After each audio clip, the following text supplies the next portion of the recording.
For those who do not know me yet, my name is Dr. Princess Fumi Nkok. People call me your Global Vision Midwife. Others call me your Life Ambassador. Of course, I call myself your Trauma Care Maestro. Um, I am an African princess that's living in diaspora in Arizona with two clinics in Arizona right now, two mental health clinics in, um, oh, thank you so much, Yolanda, in Arizona.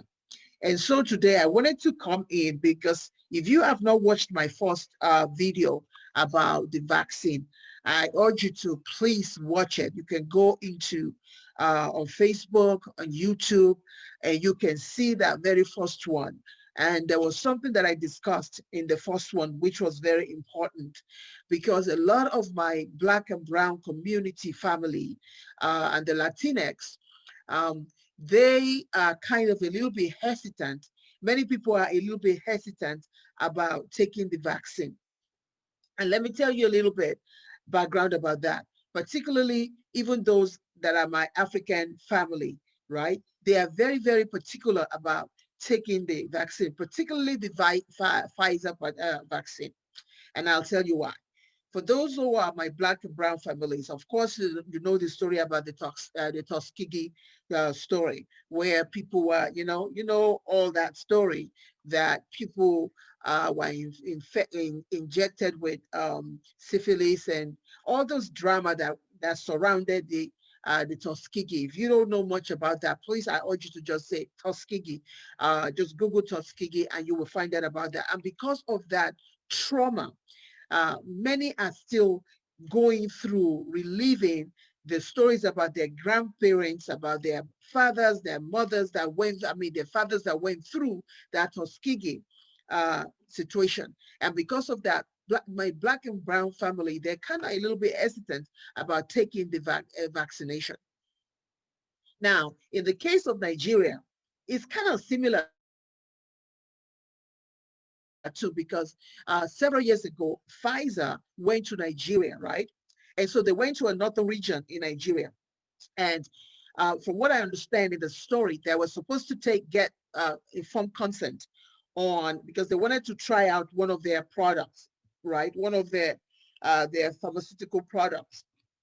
But as time went on, they tested people, they tested a lot of children, a lot of people with that particular product, that drug that they were trying to test out.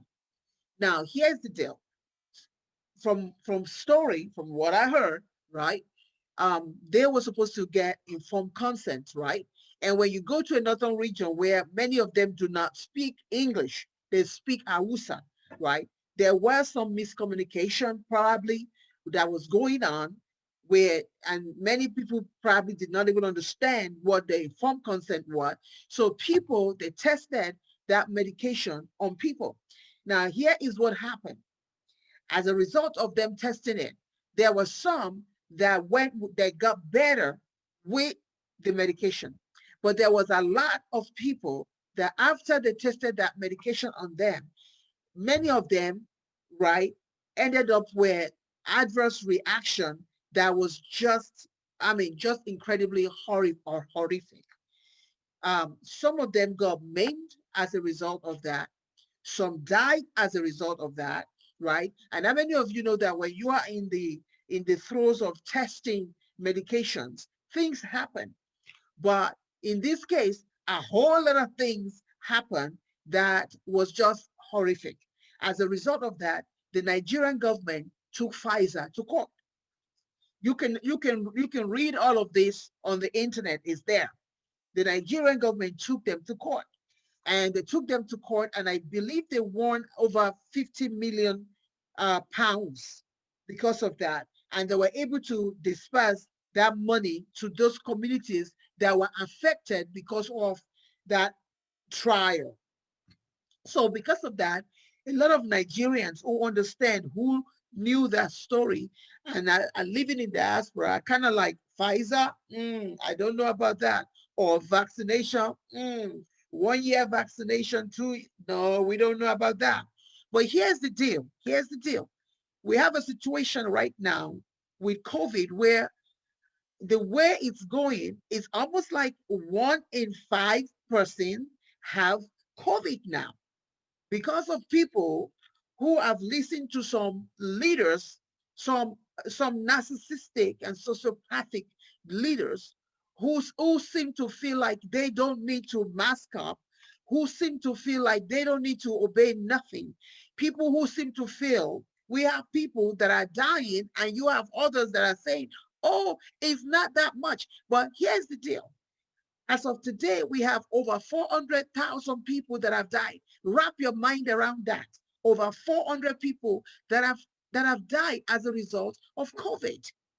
And many of them are still dying as a result of COVID. And so for you to sit there and still be in your own lunacy, thinking that it doesn't happen, it's just sheer lunacy. And not just that, you are not only exposing yourself, you are exposing your family, you are exposing your loved ones, you're exposing. So here's the deal. This is what we got.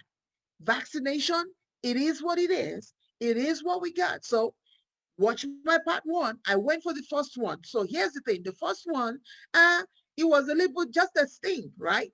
I felt a little bit cold, but that was about it.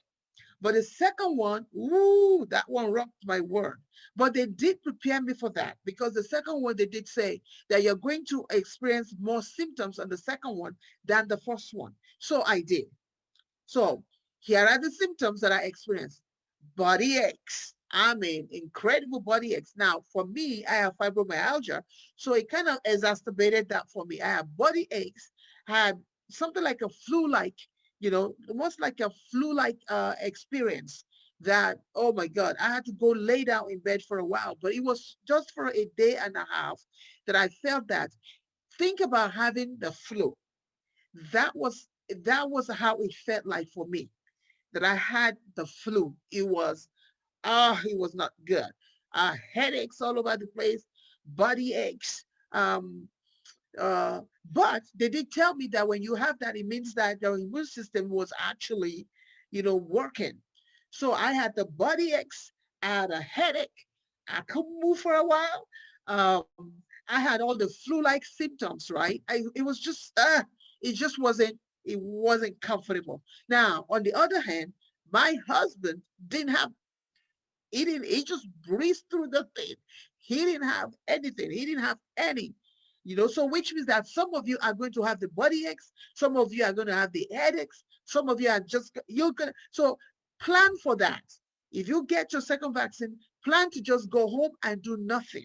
All right, just in case you develop that.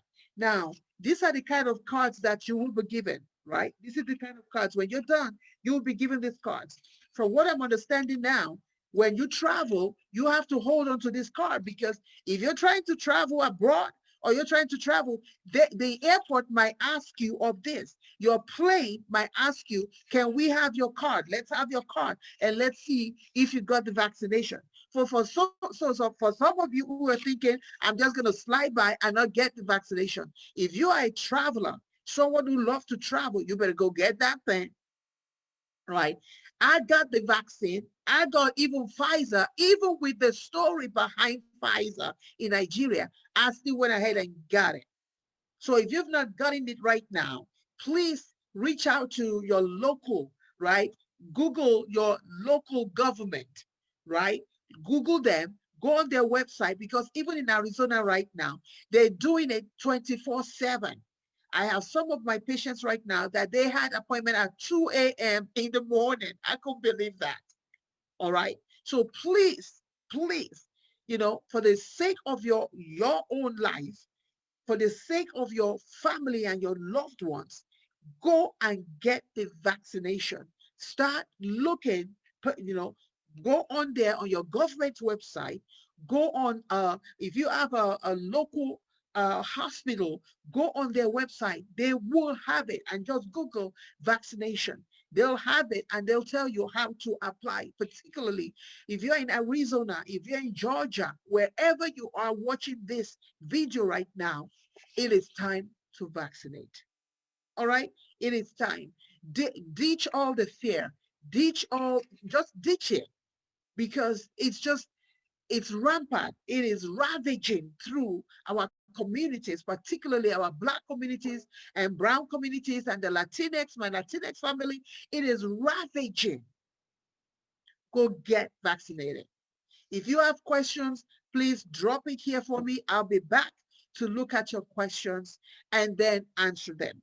Please vaccinate. And then take your time to look at Pool of Bethesda,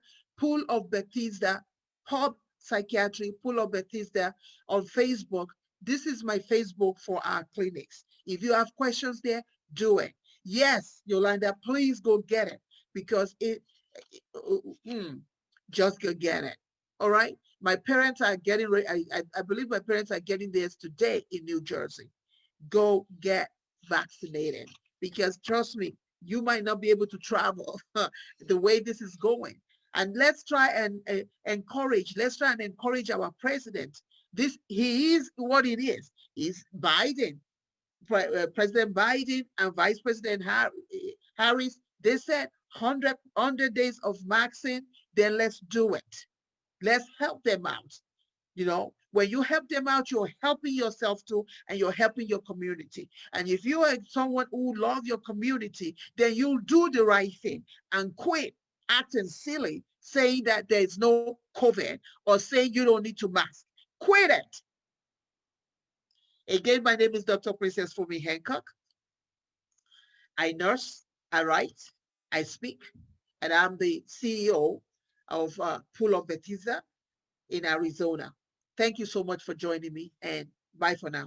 I got to go back to clinic. I have some patients to take care of today.